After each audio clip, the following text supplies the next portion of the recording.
Para sa katulad kong nagsasalamin at medyo lumabo na yung mata, hulog talaga ng langit ang Huawei Paper Matte Edition.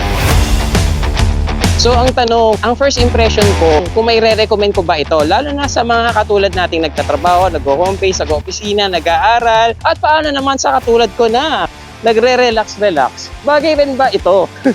How true? Anong meron dito? Samahan niyo ako bago ako mahulog sa swimming pool. But first, let's do a quick unboxing. Got me singing like I'm Yoda, company to each other. Narrator of my dreams, make it make sense. On the outside, I don't seem like anything less.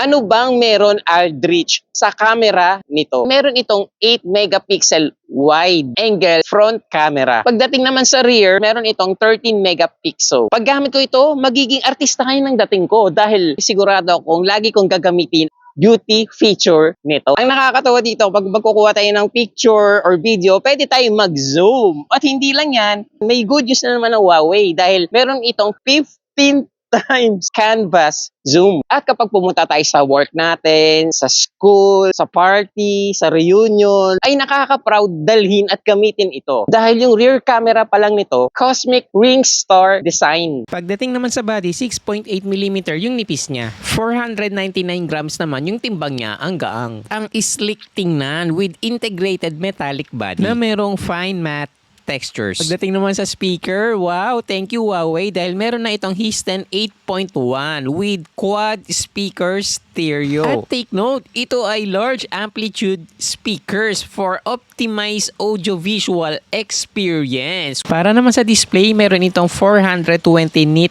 brightness and 86% high screen to body ratio with 120 Hz sky high refresh rate with resolution of 2200 by 1440. Naka Qualcomm Snapdragon 7 Gen 1 na ito. GPU Adreno 744. Gaano katotoo naman, Aldrich, mababawasan yung pagod ng mata natin dito? Meron bang proof? Nag-extra mile ang Huawei dahil sila ang kauna-unahang merong official eye protection, certification, patented technology na malaking ginawa sa inyong mga magagandang mata, sa ating mata. Ano naman, Aldrich, ang mga vision built into the paper matte display? Una-una yung external, na-eliminate na yung glare and nare-reduce na rin yung mga reflections. Dahil paper matte display uses nano-level anti-glare etching technology. Anong ibig sabihin nito? Less na yung light na nag-enter sa ating mga mata, which reduces yung eye strain or yung fatigue. Yung tailored texture on the paper matte display eliminates glare and up to 97%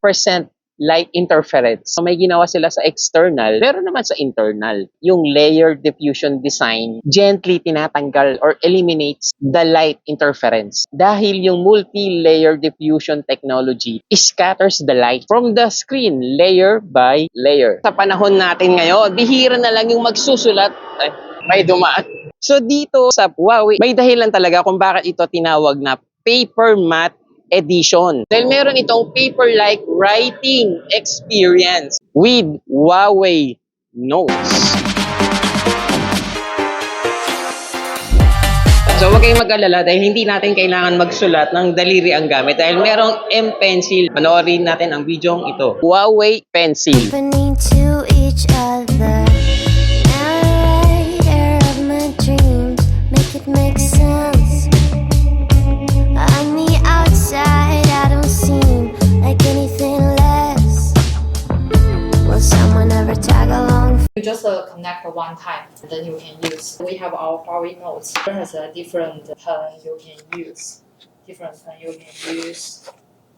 And also, every time you want to do a screenshot, you can use this snipped and to do some. Because this one is like your first time to use, they will have some guide and do some screenshot for this one. You can save it also. It's good for the students to take some notes. Yung pang glossy, pwede po kayo dito. Yung maraming nagtatanong, Hindi po. Kasi ito po, meron siyang dedicated po na charger para makonect po pen natin papunta dito. Nakakagulat na tablet pala itong gamit natin. Na merong PC level na WPS itong Huawei Paper Matte Edition. Mag-enjoy talaga tayo gamitin ito dahil PC level ang productivity magagawa natin dito. Ito ang perfect work and learning companion. Ako lalo na magbabalintay. So at least may companion tayo. Huawei, I love you! Messed up, you are. Got me singing like I'm Yoda. You is happening to each other. At syempre, hindi naman ang all day gusto natin magta-type tayo sa keyboard. Ang magandang balita dyan, detachable ito. Imagine, for the price of 24,999, ang makukuha mo sa device na to, meron siyang detachable wireless keyboard na worth 6K po. Kasama na rin po yung M Pencil po na worth 5K.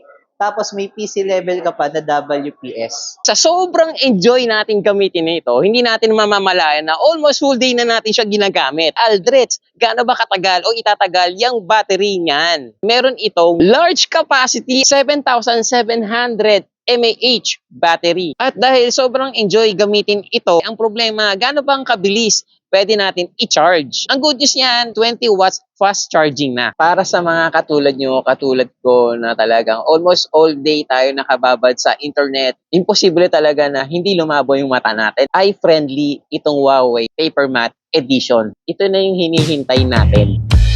Messed up, you are. Got me singing like I'm Yoda. You is company to each other. Kung i-compare mo siya sa previous model natin, 11.5, mas mataas yung touch sampling rate po nito. At the same time, ang kagandahan pa dito, equipped to ng Qualcomm Snapdragon 7 Gen 1 that can handle most demanding apps. So kung mahilig din kayo mag-games, goods na to. Kasi imagine kung bibili ka ng laptop around 27,000 or 25,000, Pentium Celeron lang makukuha mo. So mas mabilis pa to. Kumbaga halos katumbas na siya ng i5 na processor. So good siya for gaming, productivity, and even pang schooling po. Tapos, mas portable. And yet, mas affordable. Yun yung maganda sa kanya. And then, supported nga pala to ng 22.5 watt supercharge technology. So, mas very, fast yung pinaka-charging capability nito. Kasama na rin siya inside the box. Ang inilamang po nito, both sa Paper Matte Edition, is mas mataas yung storage, 256 GB. Versus sa previous natin is 128 GB po. At syempre, alam ko ang inihintay yung magkano naman kaya ang Huawei 11.5 MatePad Paper Matte Edition. Alamin natin mismo dito sa Huawei Concept Store, Mall of Asia, Cyber Zone. For only 24,999. Sir, yung promo hanggang kailan naman siya pwedeng i-avail? Actually po, yung promo natin until supply last. As of now, limited lang po talaga yung M Pencil. Napakaswerte po ng mga mag-aabil. You are entitled to have a free gift box, coffee tumbler. Sir Gerard, minsan may mga nagsasabi sa akin, paano yan, Aldrich? Paano kung gusto ko mag-Google? Normally, sinasabi nila, sir, huwag ka mag-Huawei, walang Google yan, walang Play Store. Hindi naman na walang Google po. Pwede mo pa rin siyang ma-access. Pero paano? Yung ibang brand, like for example, si Apple, si iOS, may sarili siyang downloading platform. Sa Huawei naman, may sariling app store, which is the Huawei App Gallery, pero still Android pa rin. And I will show you na itong phone ko is Huawei old model to. Ito yung first phone na walang Google services. And ginagamit namin yung Huawei mobile services. So, dito sa mismong Huawei App Gallery, guys, dito mo siya madadownload. So, halimbawa, type mo lang, sasabi lang mo lang Google Chrome, kahit ako lang guys, Google Chrome, Google Drive, Google Sheet, Gmail, Google. So, lahat ng mga Google services na kailangan mo, pwede mo ma-download. Halimbawa, Google Maps. And alam niyo yung pinakabago ngayon, is yung VPN. So, mag-download mo na yung direct dito. So, sa mga Huawei lovers dyan, huwag kayong mahiya magtanong sa amin. So, ano pang hinihintay nyo guys? Hanapin nyo ako dito sa Huawei Concept Store Mall of Asia. And para ma-introduce ko sa inyo yung mga features at benefits na makakatulong sa hinahanap nyo, pang productivity man, pang office, or pang estudyante po. Kaya go check it out guys. Sa Mall of Asia, Cyber Zone, hanapin nyo lang si Sir Gerard. Si Gerald po, yung hindi babaero. Hey! Hello mga ka-DNA, si Shailene po ito. Subscribe to Shopping Sensei. Pindot na.